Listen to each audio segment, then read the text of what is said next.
బాలీవుడ్ లో స్క్రిప్ట్స్ లేవు, they need laughter. I don't think so bro, because see ఇప్పుడు మీరు సినిమా ఇండస్ట్రీ లెక్కేసుకుంటే బాలీవుడ్ కానివ్వండి, టాలీవుడ్ కానివ్వండి, కోలీవుడ్ కానివ్వండి, మాలీవుడ్ కానివ్వండి, శాండిల్వుడ్ కానివ్వండి, ఈ వుడ్లు పక్కన పెట్టేస్తే తెలుగు, తమిళ్, మలయాళం, కన్నడ, హిందీ ఏ లాంగ్వేజ్ లో తీసుకున్నా మంచి సినిమాలు వస్తున్నాయి, చెత్త సినిమాలు వస్తున్నాయి. All languages are performing equally.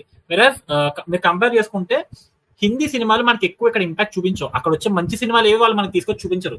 వాళ్ళు పెంట సినిమాలు మాత్రం డబ్ చేస్తుంటారు తెలుగులోకి. మీరు చూసుకుంటే రంగ్ దే బసంతి కానివ్వండి, ఆర్ పింక్, ఇలాంటి మంచి మంచి సినిమాలు వాళ్ళు తెలుగులో డబ్ చేయరు. వాళ్ళు డబ్ చేసేవేంటి, కిసీ కా బాయ్ కిసీ కా జాను, మొన్న వచ్చిన సికిందర్, ఇలాంటి సినిమాలు డబ్ చేసి మన మీద నెత్తి మీద కూర్చోబెడతారు. అంటే వాళ్ళు మంచి సినిమాలు చేస్తారు కానీ అవి మనకి చూపించరు, వాళ్ళే దాచిపెట్టుకుంటారు అనమాట.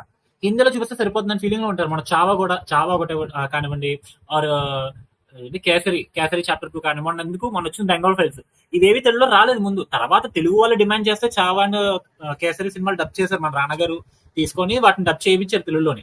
అంతేగాని వాళ్ళంతటా వాళ్ళు ఇనిషియేట్ చేసుకొని రిలీజ్ చేసిన సినిమాలు కావు తెలుగులో. అండ్ ఇప్పుడు వచ్చి బెంగాల్ ఫైల్స్ అనే సినిమా తెలుగులో రాలేదు. అంటే వాళ్ళకి తెలుగు ఆడియన్స్ కి రీచ్ అవ్వాలి, ఆర్ ఎనీ అదర్ లాంగ్వేజ్ కి రీచ్ అవ్వాలన్న ఉద్దేశం వాళ్ళకి లేదు. బాలీవుడ్ వాళ్ళకి ఒకవేళ వాళ్ళు ఏ సినిమాలు రీచ్ అవ్వాలనుకుంటున్నారు, వాళ్ళు ఎక్కువ బడ్జెట్ పెట్టేసి ఆ బడ్జెట్ రికవర్ చేయాలనుకున్న టైప్ ఆఫ్ సినిమాలు మాత్రం మన మీద తోహేస్తున్నారు. అవి పెంటలా ఉంటున్నాయి లిటరలీ, ఫ్రాంక్లీ స్పీకింగ్. మళ్ళీ దీని మీద మళ్ళీ ఆ హిందీ యూట్యూబర్లు తెగవాగుతుంటారు, తెలుగు హిందీ డబ్బింగ్ సరిగ్గా చేయట్లేదు, వీళ్ళు కాన్సన్ట్రేట్ చేయట్లేదు, అది ఇది అని చెప్పి. మీరు మంచి సినిమాలు తీసినప్పుడు మా దగ్గర పంపించటనే మానేశారు మీరు.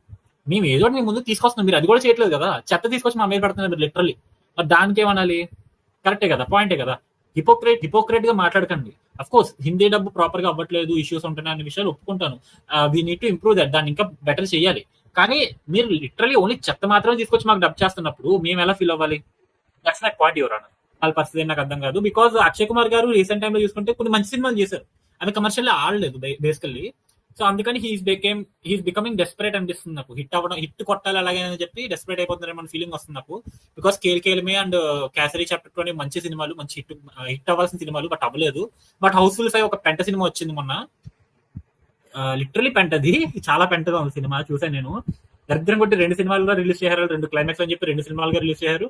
ఆ 2 క్లైమాక్స్ చూసాను, 2 పెద్ద డిఫరెన్స్ ఏం లేదు, సేమ్ స్టోరీ ఉంటుంది మాక్సిమం. సో ఎందుకు ఇలాంటి ట్రిక్లు అనేది నాకు అర్థం కాలేదు. అండ్ హౌస్ఫుల్ ఫ్రాంచైజ్ నాకు చాలా ఇష్టం. హౌస్ఫుల్ 4 చాలా మంది నచ్చదు, కానీ నాకు పర్సనలీ చాలా ఇష్టం హౌస్ఫుల్ 4 సినిమా. బట్ హౌస్ఫుల్ 5 లిటిల్ షిట్ అనమాట.